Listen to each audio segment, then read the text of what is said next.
A very pleasant morning to all my lovely students. I think you all are well and you are doing your online study and one more thing that whatever we have discussed earlier in classes, so I will try to revise all things according to the subject.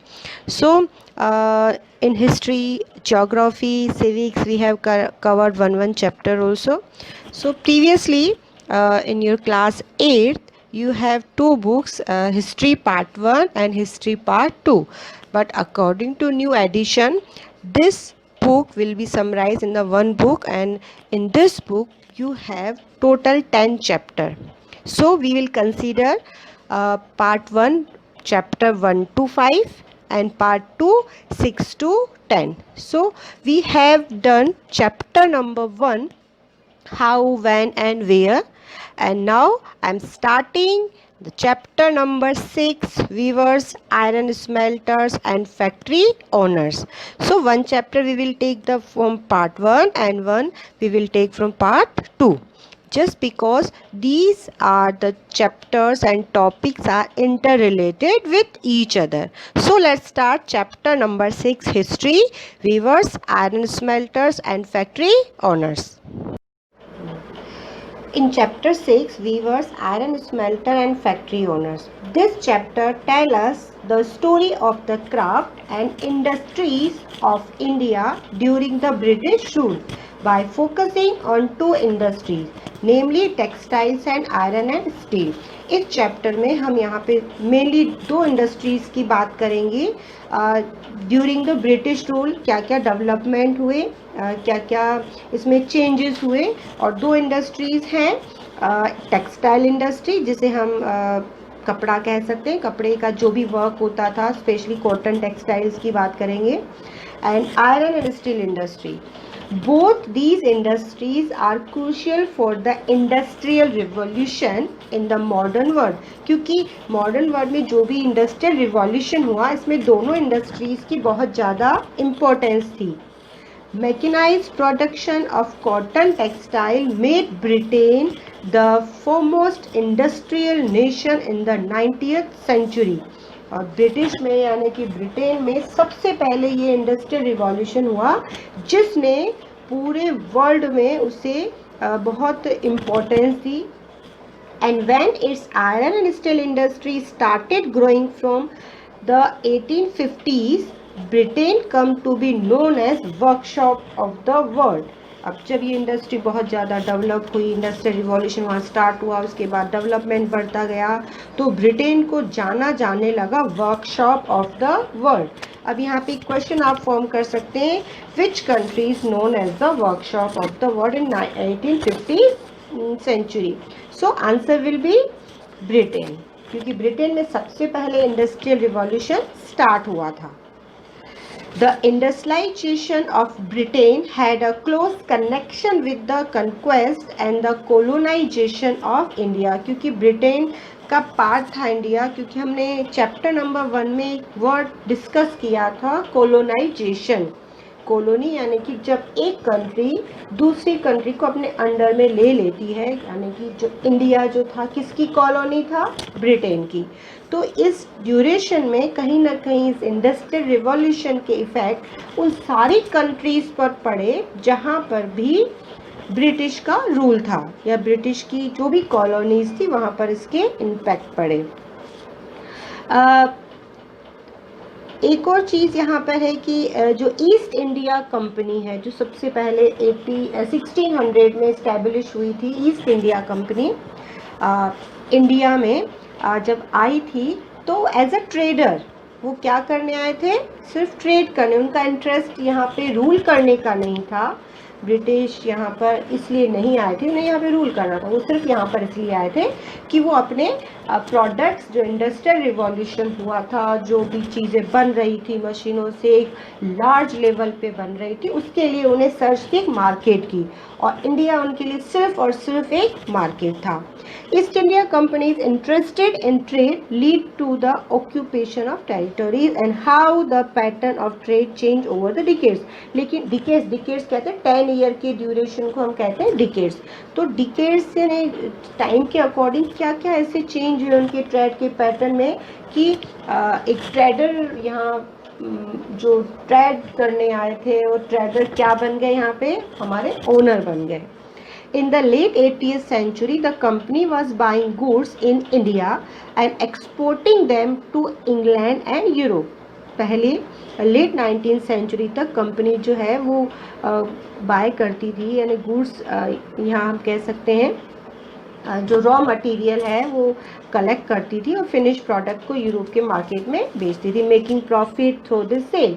और जो भी finish product उन्हें जो cell किया जाता तो उनसे उन्हें बहुत ज़्यादा प्रॉफिट होता था, यानी कि वो कम कीमत पर रॉ मटेरियल कलेक्ट करती थी और फिनिश प्रोडक्ट को एक अच्छे दामों में उसे बेचती थी, क्योंकि वो सारी चीज़ें मशीनों से बनी हुई थी, बहुत पॉलिश थी, बहुत ही फाइन टेक्सचर था उनका। तो कहीं ना कहीं एक तो मशीनों से चीज़ें जल्दी बन रही थी, टाइम कम कंज्यूम हो रहा था, वर्कर्स की भी ज़रूरत कम पड़ रही थी। तो कहीं ना कहीं वो जो भी प्रोडक्ट सेल कर रहे थे वो सभी लोगों को बहुत अट्रैक्ट करने लगे। एक तो वो चीप थे, सस्ते भी थे, और दूसरा फाइन क्वालिटी के थे। With the growth of industrial production, British industrialists began to see India as a vast market for their industrial product. अब जैसे प्रोडक्शन बढ़ता गया ब्रिटेन में, उसी तरह से जो इंडस्ट्रियलिस्ट थे, जो व्यापारी थे, वहाँ के जो बड़े बड़े बिजनेसमैन थे, वो इंडिया को किस रूप में देखने लगे, एक बड़ा मार्केट, यानी उनके लिए वास्ट मार्केट था जहाँ पर वो अपने फिनिश प्रोडक्ट को बेच सकते थे। And over the manufacture good from Britain began flooding India. अब तो बाढ़ सी आ गई, फ्लडिंग होता है बाढ़। अब तो जो भी चीज़ें बिक रही थी इंडिया में वो किसकी बिक रही थी, ब्रिटिश की।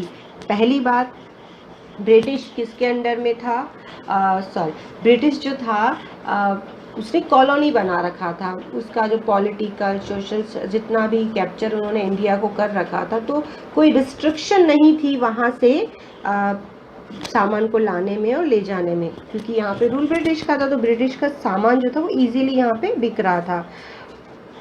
How did this effect the Indian craft and industry. अब जब ब्रिटिश के सामान की फ्लड सी आ गई, बाढ़ सी आ गई, तो अब हमारे इंडिया की जो क्राफ्ट पर्सन थे, जो इंडस्ट्रीज थी, उनके साथ क्या हुआ, ये क्वेश्चन है जिसको हम स्टडी करेंगे इस चैप्टर में।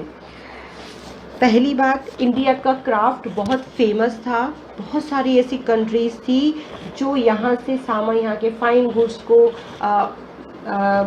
लेने के लिए बहुत बड़े बड़े ऑर्डर्स दिया करती थी। लेकिन जब ये इंडस्ट्रियल रिवॉल्यूशन हुआ तो कहीं ना कहीं उसका बहुत बैड इम्पैक्ट पड़ा इंडियन क्राफ्ट्स पर एंड इंडस्ट्रीज पर। So let's find out this question that कि क्या इफेक्ट पड़ा क्राफ्ट एंड इंडस्ट्रीज पर, इंडिया के क्राफ्ट एंड इंडस्ट्रीज पर, जो ब्रिटिश का जो इंडस्ट्रियलाइजेशन हुआ या जो उनके जो प्रोडक्ट जब इंडियन मार्केट में आ गए उसका हम पर, इंडिया पर क्या इफेक्ट पड़ा।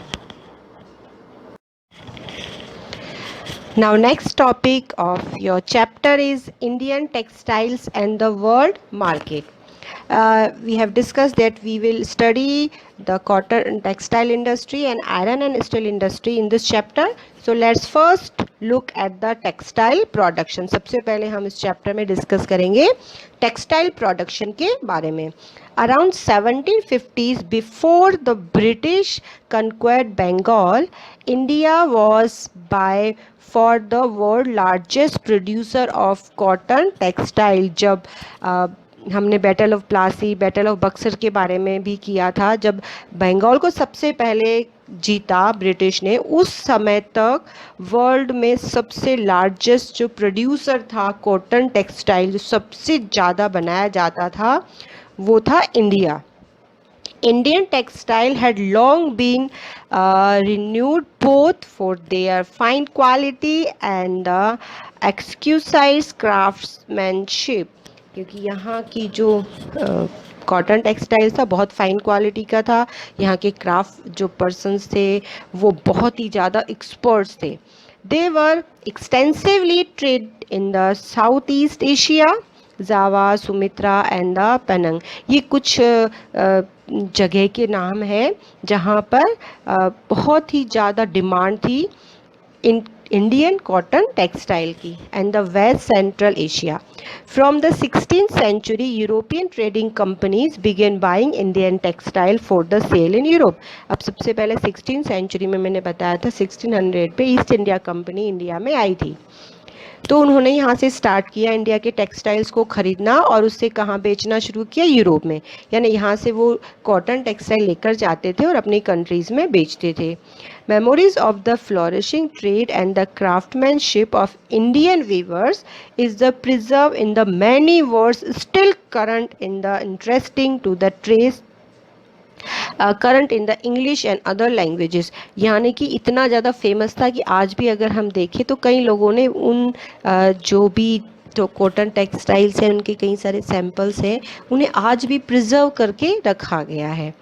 It is interesting to trace the origin of such words and see what they tell us. और उनको पर्टिकुलर अलग अलग नामों से जाना जाता था, यानी कि हर एक फैब्रिक का जो है अलग से नाम था और उस नाम के पीछे एक उसकी स्टोरी थी.